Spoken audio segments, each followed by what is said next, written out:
Padre, te damos gracias, Señor, gracias por tu bendita palabra, gracias por tu santa palabra, gracias porque conocemos la verdad a través de tu palabra. Gracias porque como hemos meditado con los jóvenes, en tu palabra está todo lo que es bueno, todo lo que es amable, todo lo que hay virtud, todo lo que es digno de alabanza. Allí encontramos, Señor, en tu palabra. Encontramos lo que es justo, lo que es verdadero.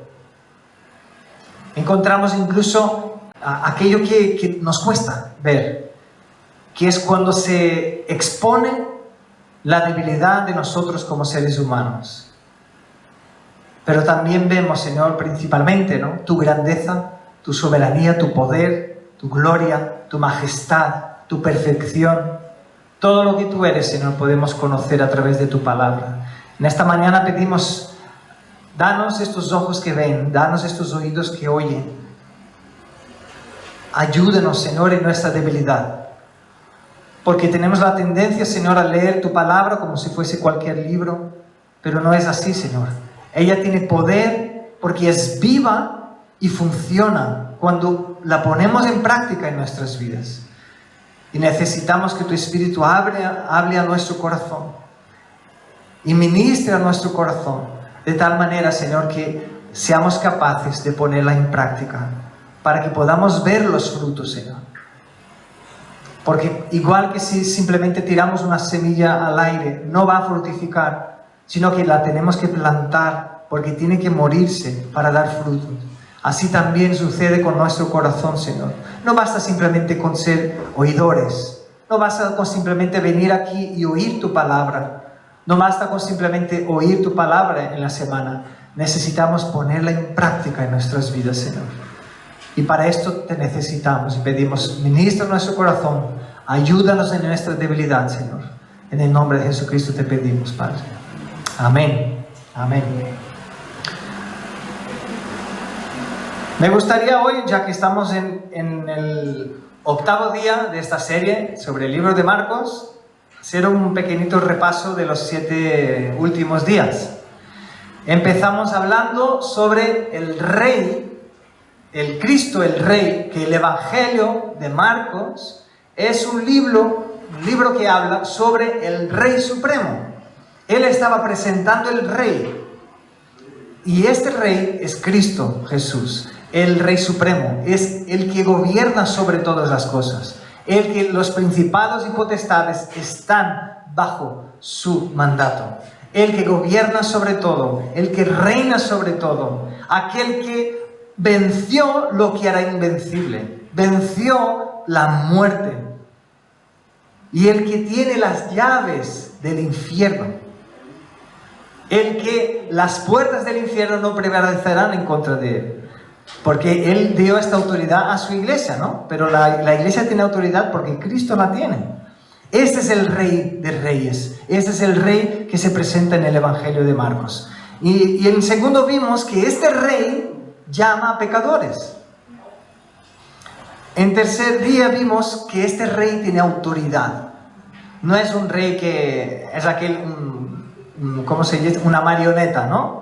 En las manos de los demás. No es que este Rey hace lo que la gente quiere porque él quiere caerse bien. No, es un Rey que tiene autoridad, que habla con autoridad y que determina lo que es.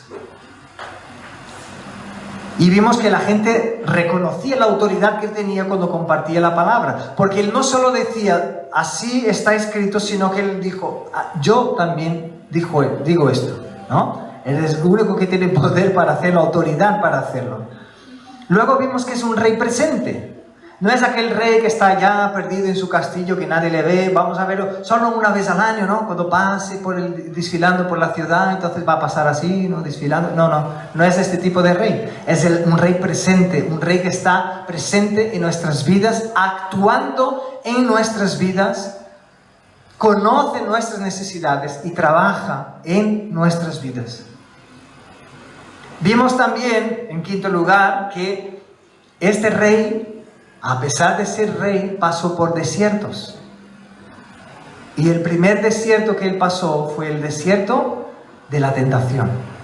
¿Por qué? Porque él tenía que ponerse en nuestro lugar. Él tenía que representar a nosotros delante de las circunstancias en este mundo. Entonces, como nosotros somos tentados, Él tenía que ser tentado para representarnos. Tanto representarnos por ser tentado, cuanto representarnos al vencer la tentación, porque nadie de nosotros podría vencerla. Y el segundo desierto que este rey pasó fue el desierto que llamamos de la solitud, ¿no? Que es el aprender a estar a solas con el Padre, el buscar estar a solas con el Padre, el disfrutar estar a solas con el Padre. Luego vimos sobre el leproso y el rey. Vimos las actitudes que tuvo el leproso delante del rey, ¿no? Vimos las actitudes del rey para con el leproso, ¿no? La maravillosa actitud y asombrosa, ¿no? De que un rey tocase a uno que estaba enfermo de lepra.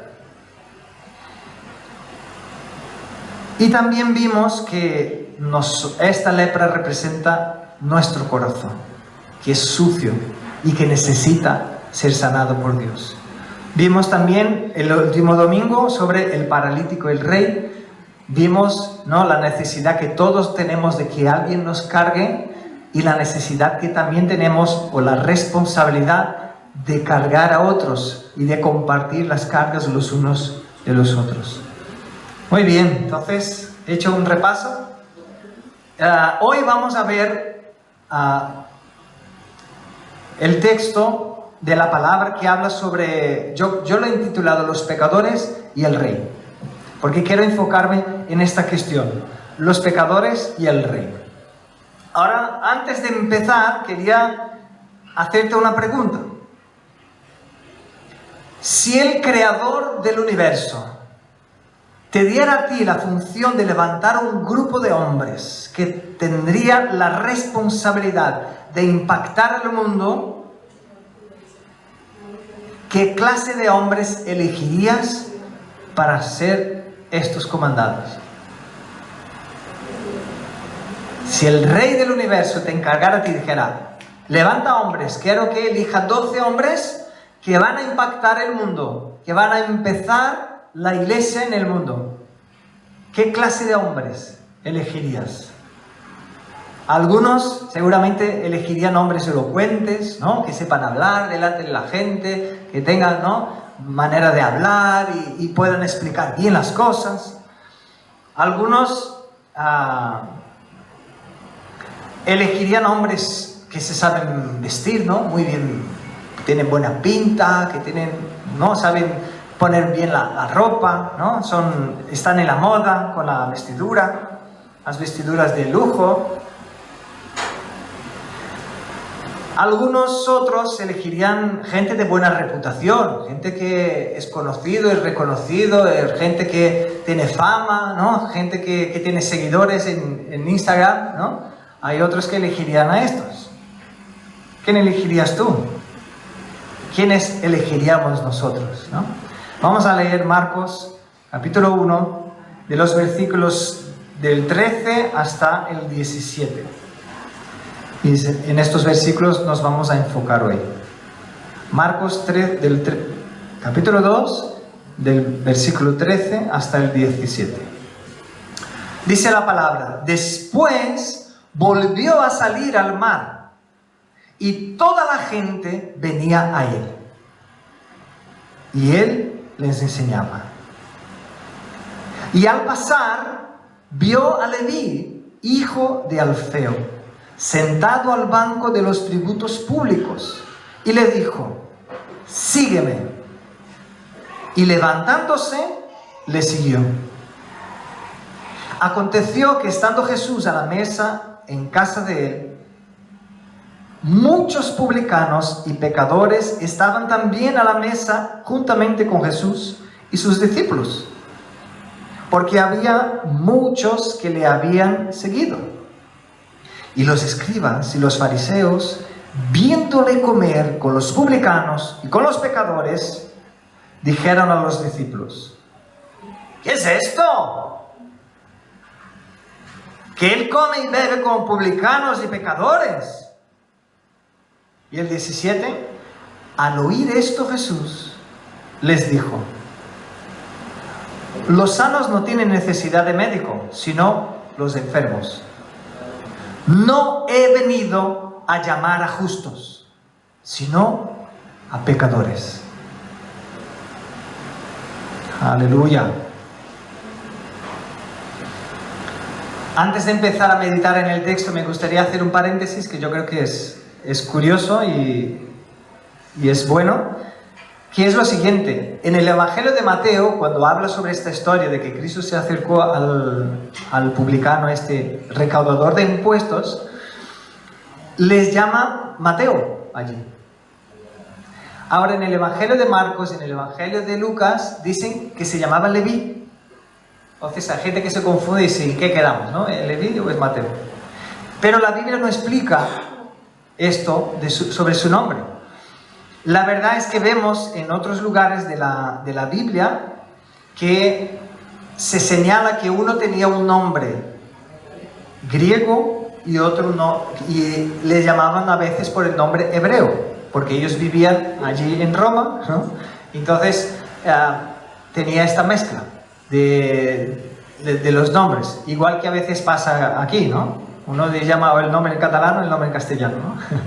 Yo me espanté cuando supe que Ferran significaba Fernando, porque yo no tenía la misma idea que era el mismo nombre, ¿no? Entonces, pasaba esto en algunas personas en la Biblia, ¿no? Como Saulo y Pablo, ¿no? Y también hubieron hombres que tuvieron sus nombres cambiados al pasar un tiempo especial con Dios, a ser tocados por Dios, ¿no? Como fue con Abraham, que se llamaba Abraham, y luego se llamó Abraham, ¿no? Y que cambió su significado, cambió el significado del propósito de su vida incluso. Como pasó con Jacob también, ¿no? Que se llamó Israel, después de que tuvo un tiempo con Dios. Pero aquí no dice nada. Entonces, como no dice nada, y hemos hablado, ¿no?, la semana pasada, si la Biblia no dice nada, no vamos a buscar pelo aquí en huevo. Esto se dice en Brasil, no sé aquí cómo se dice, ¿no? ¿Cómo se dice esto? No buscar una... Tres potes al gat. ¿Tres potes al gat? Sí.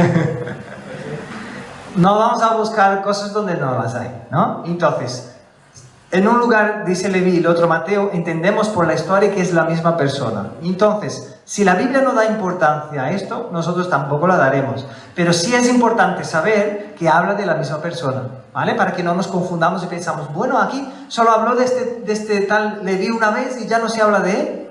Y dijo que él siguió a Cristo, pero ¿dónde está? No, Leví es Mateo, ¿vale? Para que quede claro, y yo creo que esto es bueno, que podamos entender esto.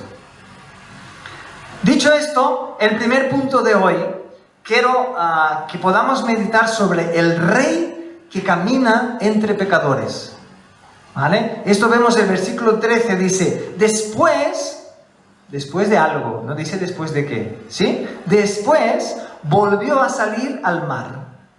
Y luego dice que toda la gente venía a él y les enseñaba. Y el versículo 14 dice: al pasar, vio a Leví, hijo de Alfeo.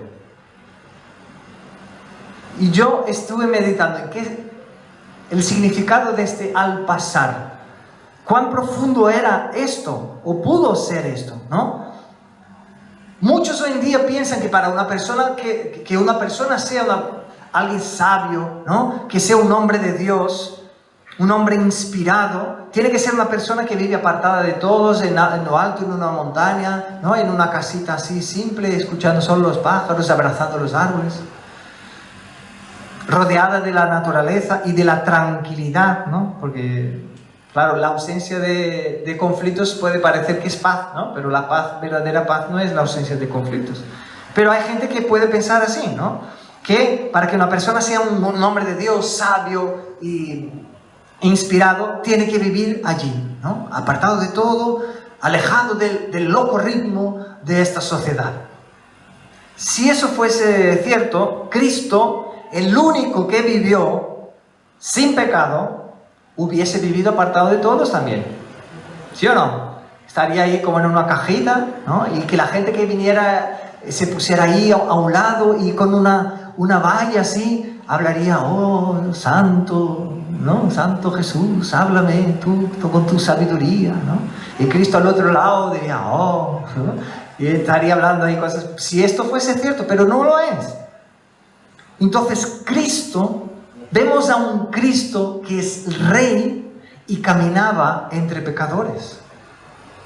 Cristo iba a donde la gente estaba.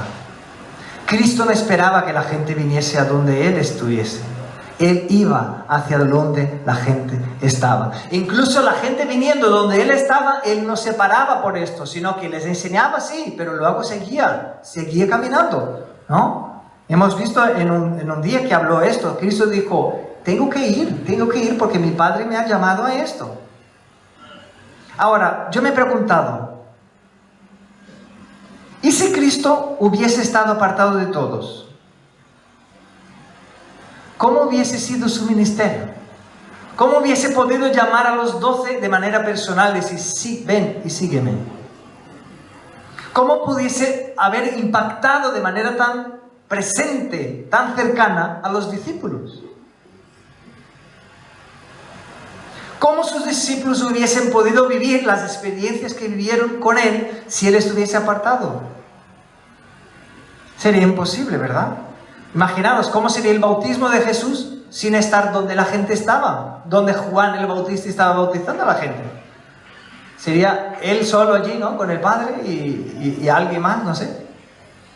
Muy raro pensar en esto, ¿no? ¿Cómo sería la mujer que le pudo tocar el manto y fue sanada de su enfermedad? ¿Qué hubiera pasado con ella? El ciego que estaba en el camino y escuchó que estaba pasando Cristo y empezó a clamar, Hijo de David, ten misericordia de mí. ¿Qué hubiese sido de él? ¿Qué hubiese sido del paralítico? ¿No? Que vimos la semana pasada, que los amigos llevaron allí, bajaron donde estaba Cristo en medio de la gente, en la casa, en el pueblo donde estaba. ¿Qué hubiese sido de la resurrección o del hijo de la viuda de Naín, que dice la palabra? Que Cristo estaba caminando y se encontró con una mujer que estaba llevando a su hijo muerto. Y Cristo dijo, ¿qué pasó? Dijo, es que mi hijo murió, y le tocó y dijo, levántate, y resucitó. ¿Qué hubiese sido de él si Cristo hubiese quedado apartado en una montaña? ¿Qué hubiese sido de la experiencia de Pedro de poder caminar sobre las aguas porque vio a Cristo caminando y viniendo hacia ellos? ¿Cómo sería no hubiese existido la experiencia de que ellos estaban con Cristo en una barca y había la tempestad y Cristo despertaron a Cristo, ¿no? Y dijeron, Cristo, nos vamos a morir. Cristo, hombres de poca fe, ¿no? ¿No ves que yo estoy aquí con vosotros? Y dijo, cálmate viento, ¿no? Cálmate tempestad. Y se calmó. No hubiesen pasado por esta experiencia. Y podría seguir aquí toda la mañana, ¿no? Hablando de las experiencias que pasaron, ¿pero por qué? Porque Cristo se movió. Cristo estuvo entre la gente. Y yo veo que a veces como iglesia nos enfocamos en que la gente tiene que venir donde estamos nosotros. La gente tiene que venir al culto, ¿no? La gente tiene que venir a donde estamos nosotros.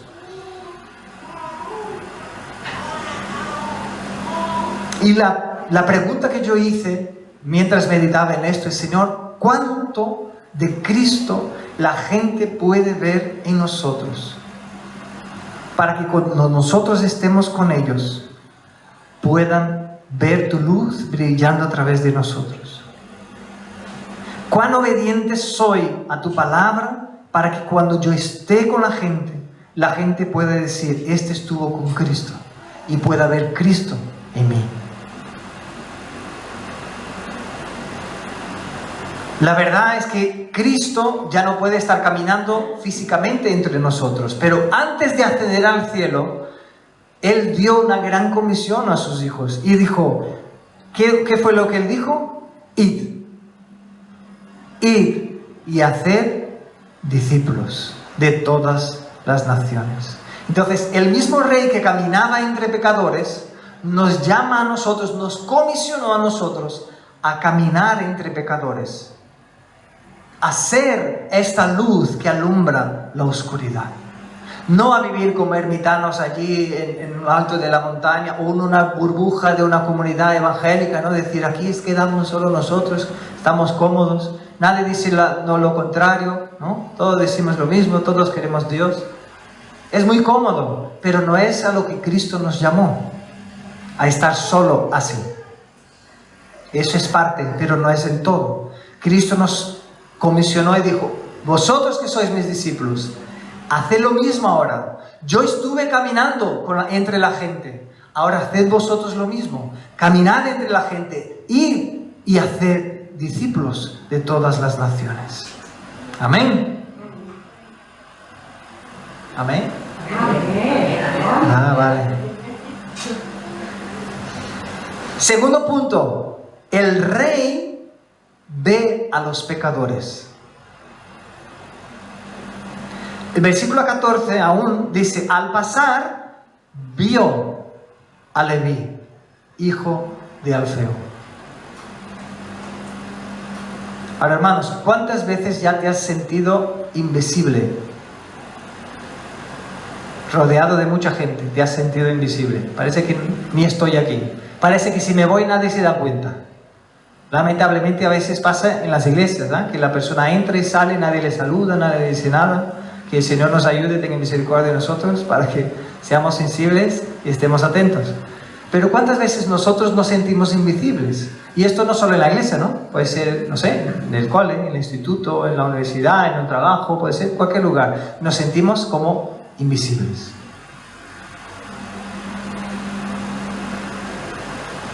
Y lo que podemos entender es que aquellos que no están seguros de su identidad, no están seguros de su valor en Dios, viven angustiados porque no son vistos por la gente. Quieren ser vistos, quieren ser reconocidos. Yo he visto una persona que hoy está sola, vive sola, nadie quiere estar con ella, pero que toda su vida reclamó que nadie le honraba. Nadie le honraba. Nadie le honraba. Siempre fue su queja toda su vida. Estoy con vosotros, pero no me honráis. Siempre demandaba de sus discípulos que tenían que honrarle, pero claro, nadie más sabía más que era honrar, porque hacían de todo y nada era suficiente. Hoy día hay tanta gente buscando visualizaciones allí por las redes sociales, ¿no? A ver cuántas más visualizaciones uno tiene. ¿Por qué? Están buscando ser el protagonista. Cuando hay el vacío en nuestro corazón, no hemos sido encontrados por Dios, no hemos sido encontrados por el Rey, y entonces necesitamos ser encontrados por alguien y vamos a buscar llenar este vacío con estas tonterías. Y luego vemos estos, ¿no? Que están ahí llenos de visualizaciones, llenos de fama, ¿no? Y con las vidas todas podridas. Y se va viendo con los años cómo se van perdiendo, se van muriendo por las drogas, se van perdiendo por el alcohol, van destruyendo sus vidas, sus familias. Pero vemos que en general el ser humano busca ser el protagonista, ¿no? Vamos a hacer una prueba. Hacemos una foto de iglesia, ¿vale? Cuando alguien te enseña la foto, ¿cuál es la primera persona que buscas? Normalmente somos nosotros mismos. A ver cómo he salido yo, a ver cómo he salido yo. ¿Sí o no? Tenemos esta tendencia.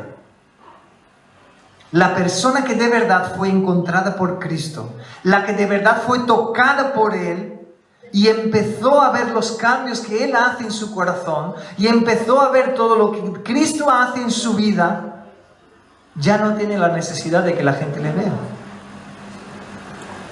Ya no tiene necesidad de llamar la atención para sí mismo. Ya puede ser un buen referente para estar apuntando. Y cuando la gente le mire, diga, para allá. Porque yo estoy mirando para allá también. Entonces no vengáis a mirarme a mí, miremos todos hacia Él, ¿no? Es tremendo esto. Entonces, creo que he podido tener una luz y escribir una de estas frases que me gusta decir, ¿no? Que son frases de publicar en las redes, que dice: el que es visto por Cristo en su intimidad no tiene la necesidad de que la gente le vea. sino más bien buscará que los demás también vean a Cristo. Se lo repito, el que es visto por Cristo en su intimidad no tiene la necesidad de que la gente le vea, sino más bien buscará que los demás también le vean a Cristo.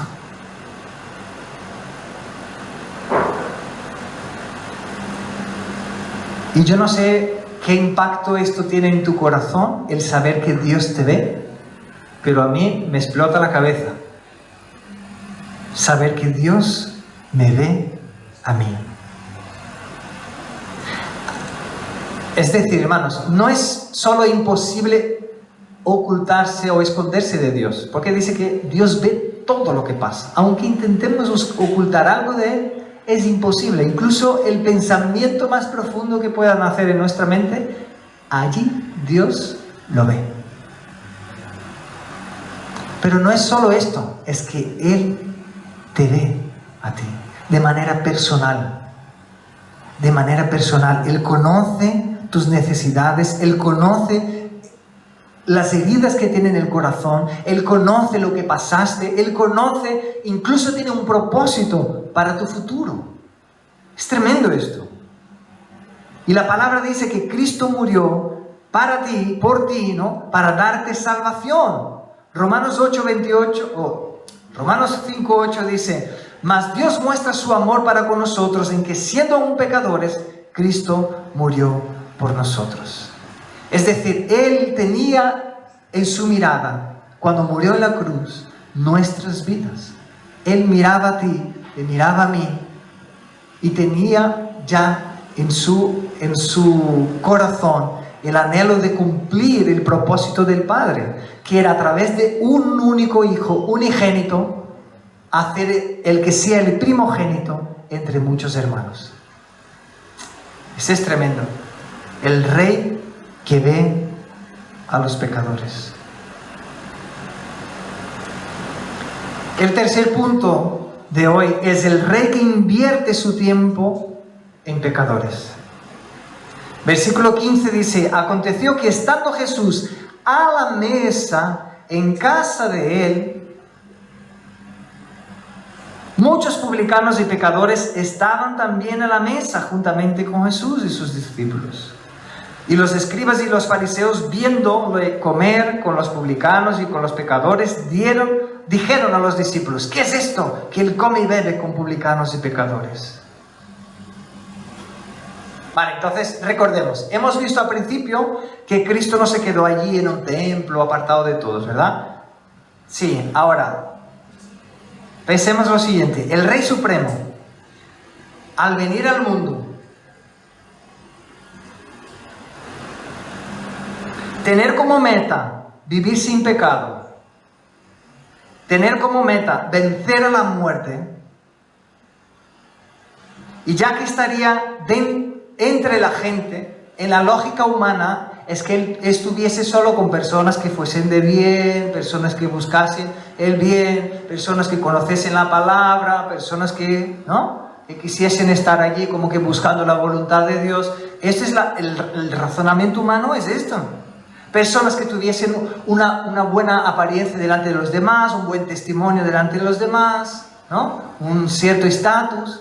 En la mente humana es esto lo que uno haría. Solo estaría con reyes, con sacerdotes, ¿no?, con el sumo sacerdote. Bueno, porque Jesús quería vivir una vida santa aquí. Entonces, humanamente pensando, sería lo lógico si lo hiciese, ¿no? Pero esa no era la lógica de Dios. Este no era el propósito de Dios. Cristo no tenía dudas de su identidad como Hijo de Dios. Hemos visto que fue tentado, y la tentación del diablo que era: si eres Hijo de Dios. Él no tenía este problema, él sabía que era Hijo de Dios. Entonces, él tampoco buscaba vivir para mantener un estatus delante de la gente. No le hacía falta. Solo una cosa le hacía falta, y él dijo que buscaba hacer cada día. Era su alimento diario. ¿Os acordáis qué era? Cristo dijo: este es mi alimento, hacer la voluntad de mi Padre. Ese era el alimento de Cristo. Entonces era lo único que le importaba a Cristo, era saber, Padre, cuál es tu voluntad. Y por eso Él separaba tiempo en su vida para conocer, para hablar con el Padre, para escuchar del Padre y saber su voluntad. Era lo único que le importaba. Ahora, los fariseos ya no, los fariseos querían ocultar su pecado.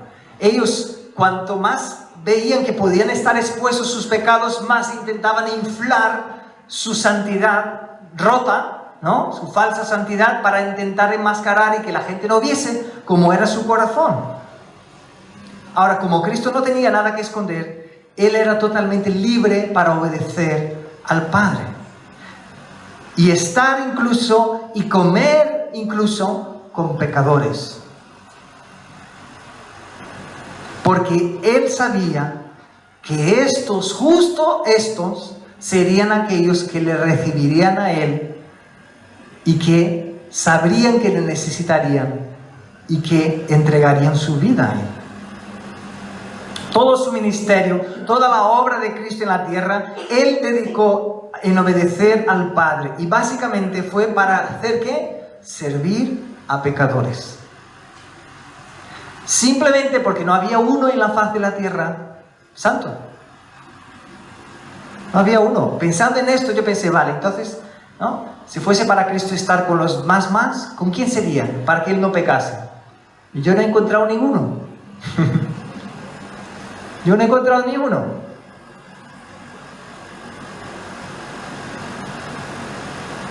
Cristo vino y desde el momento uno, Él entregó su vida para servir a pecadores. Ahora fijaros que incluso Él estuvo dentro del vientre de una mujer pecadora.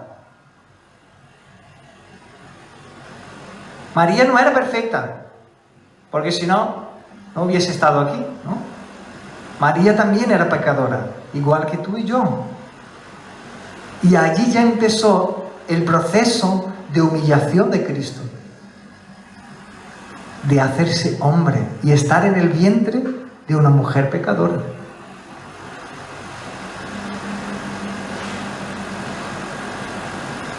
Cristo enseñó a pecadores, Cristo sanó a pecadores, Cristo resucitó a pecadores, Cristo predicó a pecadores, Él dio de comer a pecadores, lavó los pies a pecadores, Cristo murió por los pecadores y Cristo vino a llamar a pecadores.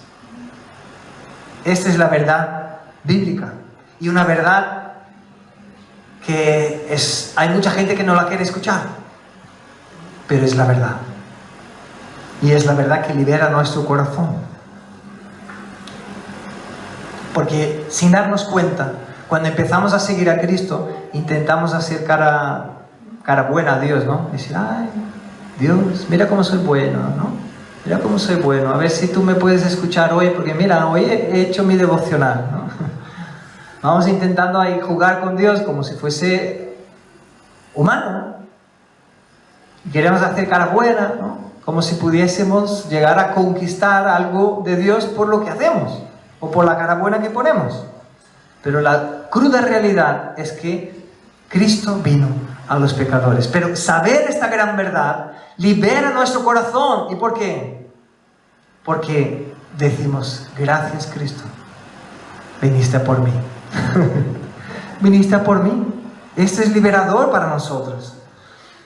Y aquí venimos, ¿no? Y entramos en el cuarto punto, que es el Rey vino a llamar a pecadores.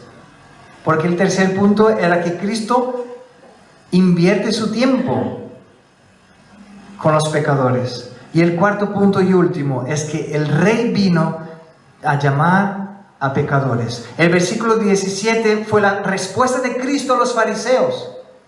Dijo, vosotros estáis tan preocupados ahí con la apariencia, vosotros estáis ahí con vuestra vestimenta toda, ¿no? de gala, de vuestra religión, ¿no? Estáis muy guapos, aparentemente, pero vuestro corazón está roto. Pero no os dais cuenta. Este era el problema de los fariseos. Entonces Cristo habló con ellos, dijo, yo no vine para los que están sanos, vine para los enfermos. ¿Qué Cristo estaba diciendo a estos fariseos? ¿Creéis que no hace falta que yo haga nada por vosotros porque ya estáis demasiado llenos de vosotros mismos? Entonces yo no vine para vosotros. Vive vuestras vidas y haced lo que queráis. Yo vine para estos pecadores. Entonces Cristo dijo, yo no he venido a llamar justos. Entonces tú que te sientes justos, tú que te sientes buena gente, ¿no? Oh, yo soy buena gente, hombre, ¿no? Entonces Cristo no vino para ti. Cristo vino para aquel que se ve y entiende que es un pecador. Y esta fue la palabra de Cristo. No he venido a llamar a justos, sino a pecadores. Ahora vamos a profundizar un poquito en esta palabra, pecadores. Porque pecadores son los que pecan. ¿Sí? Ahora, los que pecan es porque cometen pecado. Entonces, ¿qué es pecado? Si alguien te pregunta, tú vas a hablar de Cristo y la persona te pregunta, ¿qué es pecado? Tú hablas tanto de esto de que todos somos pecadores, pero ¿qué es pecado? ¿Cómo podemos definir pecado? Primero de Juan 3:4 dice lo siguiente: todo el que practica el pecado está violando la ley. Y luego dice, el pecado es la violación de la ley.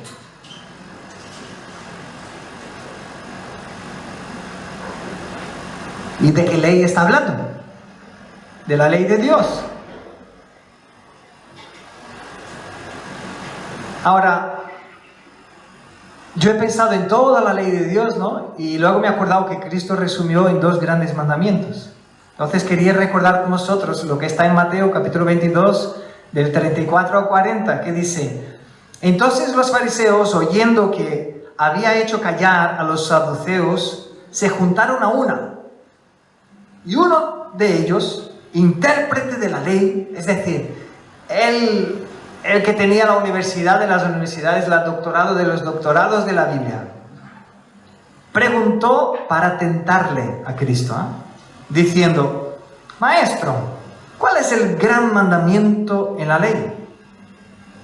Y Jesús le hizo un buen resumen, dijo: amarás al Señor tu Dios con todo tu corazón, con toda tu alma y con toda tu mente. Este es el primero y grande mandamiento. Y luego él siguió, ¿no? El segundo es semejante: amarás a tu prójimo como a ti mismo. De estos 2 mandamientos depende toda la ley y los profetas. Entonces, recordando que pecado o pecar es transgredir o violar la ley de Dios, y entendiendo que esta es la ley, Cristo la resumió así. Me gustaría recordar con vosotros, los que ya habéis visto, que hace unos cuantos meses publiqué en mis redes una explicación de John Piper de qué es pecado, ¿no? Y yo creo que él pudo como que hacer una explicación extensa, ¿no? De lo que es, o exhaustiva, ¿no? De lo que es pecado, y quería recordar con vosotros. Él puso así: ¿qué es pecado? Pecado es la gloria de Dios no ser honrada. Pecado es la santidad de Dios no ser reverenciada. Pecado es que la grandeza de Dios no sea admirada. Pecado es que el poder de Dios no sea alabado. Pecado es que la verdad de Dios no sea buscada de todo corazón. Pecado es que la sabiduría de Dios no sea estimada. Pecado es que la belleza de Dios no sea atesorada en el corazón. Pecado es que la bondad de Dios no sea saboreada. Pecado es que la fidelidad de Dios no sea confiada. Pecado es que los mandamientos de Dios no sean obedecidos. Pecado es que la justicia de Dios no sea respetada. Pecado es que la ira de Dios no sea temida. Pecado es que la gracia de Dios no sea apreciada. Pecado es que la presencia de Dios no sea valorada por nosotros.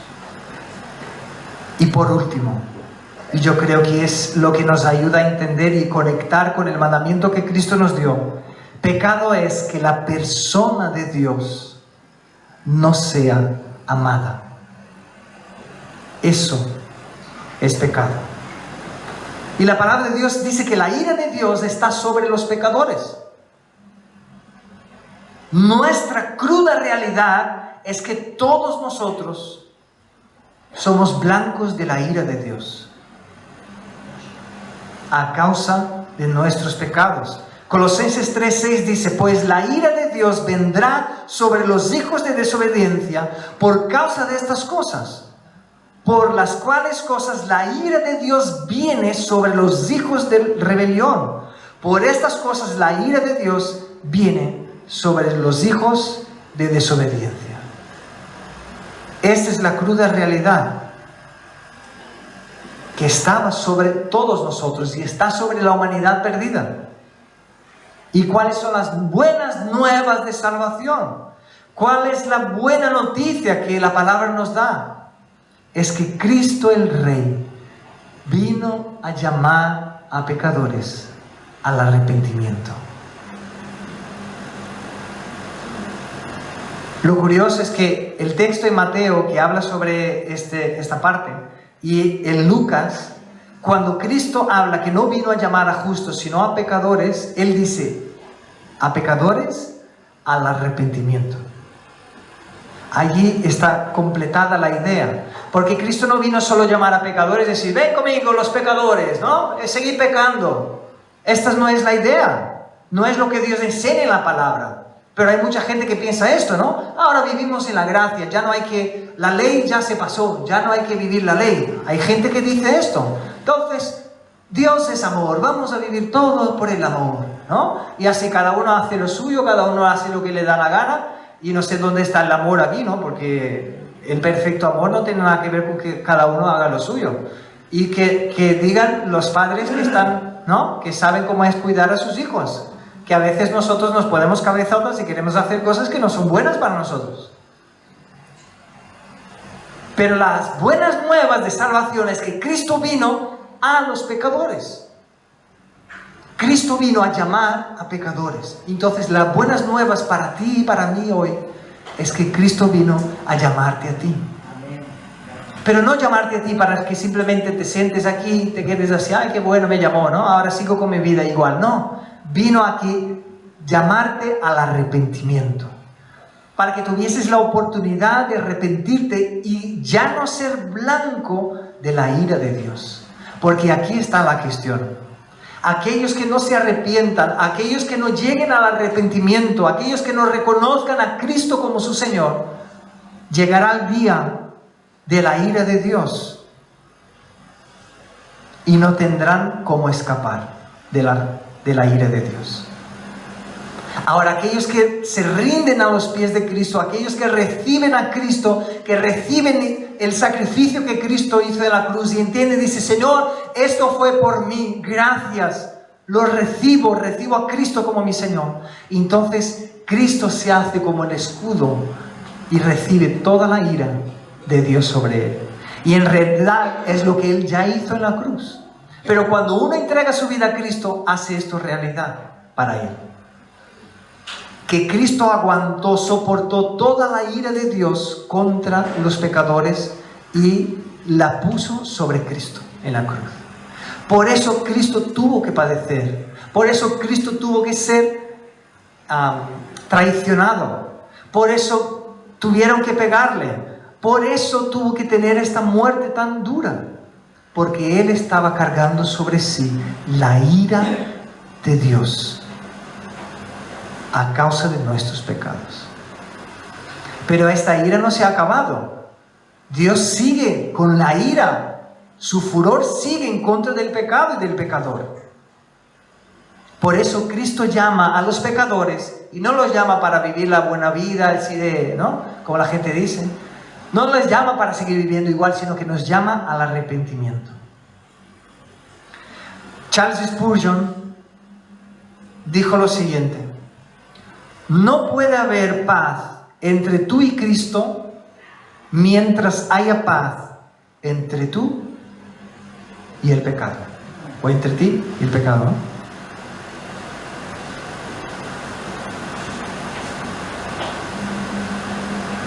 No puede haber paz entre ti y Cristo mientras haya paz entre tu corazón y el pecado.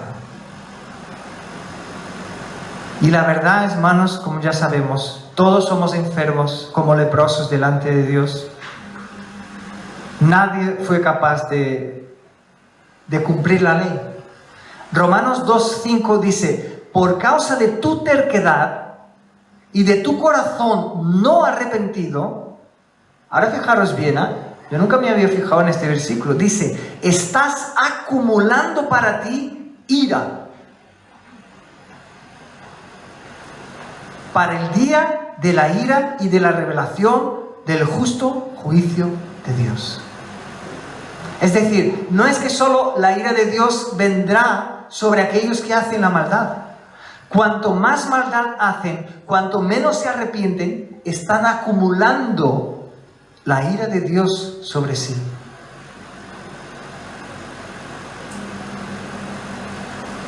Habrá un día, dice la palabra, donde Dios ejecutará su justo juicio. No me acuerdo con quién comentaba estos días de que hay gente que piensa que el diablo es dueño del infierno, ¿no? Piensa que el diablo está ahí con la llave del infierno diciendo: ¿a quién voy a meter aquí dentro yo? ¿No? Y esto es una mentira, esto no es bíblico. Porque bíblicamente quien es el que manda gente al infierno es Dios. Incluso el diablo va al infierno. Es el castigo eterno de Dios para él. Es su prisión. Y dijo que va a enviar a todos aquellos que no rindieron su corazón a Cristo. Habrá un día del juicio de Dios, donde toda maldad será juzgada, donde toda maldad recibirá su justo juicio.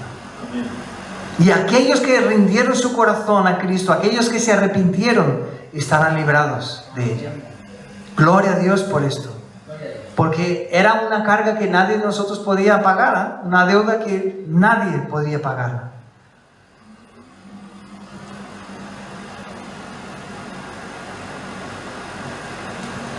Y solo habrá dos distinciones en aquel último día.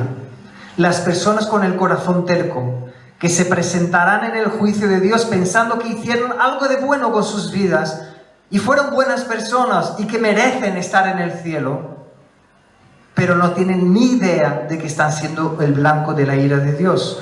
O sí escucharon, pero no hicieron caso, porque Dios es justo. Y del otro lado, las personas que saben que no merecen, que son conscientes de que si dependiera de ellos y de sus hechos, jamás podrían entrar en el cielo. Pero se presentan ante el justo juicio de Dios, confiados en el sacrificio de Cristo por ellos, confiados de que Cristo sí cumplió toda la ley, todo lo que era necesario. Su muerte, su resurrección pagó la deuda que Él tenía que pagar. Y así estaremos libres de la ira de Dios, única y exclusivamente por la gracia de Dios expresada en Cristo.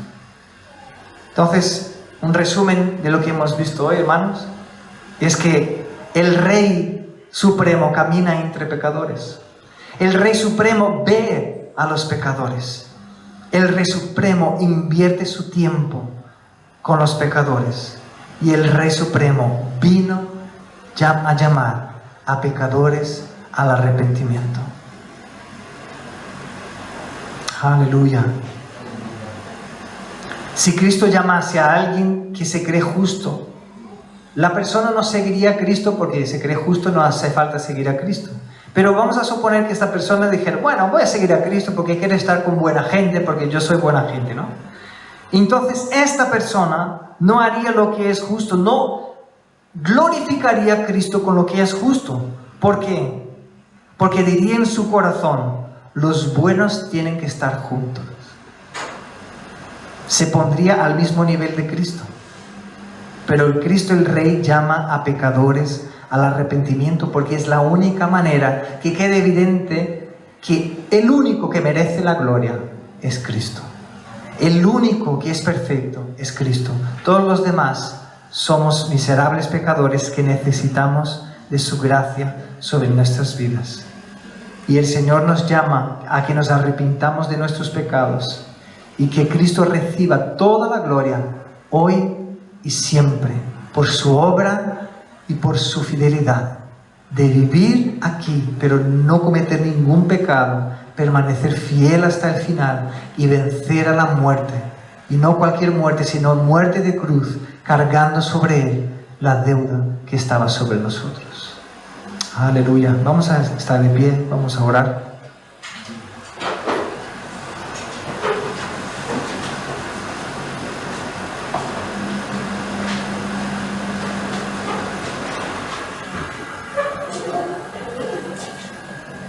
Padre, te damos gracias por tu palabra.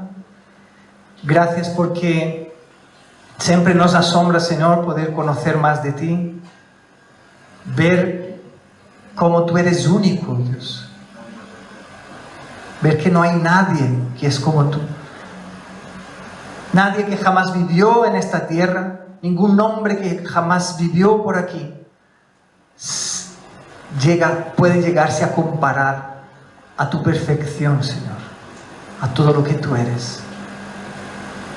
Te alabamos en esta mañana y queremos responder a tu llamado, igual que el Leví, que hemos visto que es Mateo, respondió. Cuando tú le llamaste y le dijiste, ven y sígueme, él se levantó y te siguió. Eso significa que él dejó todo, dejó su trabajo, dejó las cosas que hacía para estar constantemente a disposición de ti, entendiendo que tú eres su Señor. Danos esta disposición, Señor, de dejarlo todo, dejar nuestra vida pasada para vivir de verdad por ti, Señor. En el nombre de Jesucristo te pedimos que a cada día, cuando tú nos llames, que a cada día cuando tu voz nos llame para hacer tu voluntad, encuentres en nosotros la disposición de hacer tu voluntad, la disposición de levantarnos y seguir a ti, Señor, tal como lo hizo Mateo. En el nombre de Jesucristo te pedimos y te damos gracias, Señor, porque celebramos hoy que Cristo el Rey soportó toda la ira que estaba destinada a nosotros. Qué grandioso es esto, Señor. Qué asombroso es esto. Qué maravilloso es esto, Señor. Qué gran regalo recibimos de ti. El ser librados del poder de tu ira, Señor. Te damos gracias, Padre. Gracias porque ahora podemos disfrutar de tu amor. Porque ahora podemos disfrutar de la intimidad contigo. Podemos disfrutar de tus bendiciones. Podemos disfrutar el ser hijos. Podemos disfrutar, Señor, el compartir de la familia de la fe. Gracias, Señor, porque esto solo es posible porque tú lo hiciste todo. Por eso te damos gracias, Señor. Y gracias porque ya no necesitamos hacer con que la gente mire a nosotros. Ya no necesitamos buscar la atención de la gente hacia nosotros. Ya podemos vivir apuntando a Cristo porque ya fuimos encontrados. Tú nos encontraste a nosotros, Señor. Así, tal como somos, miserables pecadores, llenos de defectos. Y gracias, Señor, porque nos das la oportunidad de vivir arrepintiéndonos de nuestros pecados, Señor. de disfrutar de la bendición del arrepentimiento, de poder arrepentirnos y de seguir tus pasos. Esto es maravilloso, Señor. Es cada vez que lo hacemos, nos das una nueva oportunidad. Y es una otra oportunidad que tendrías para castigarnos, Dios, y para rechazarnos. Pero tú sigues amándonos a través de Cristo. Y por eso te damos gracias, Padre. En el nombre de Jesús, Señor. Amén.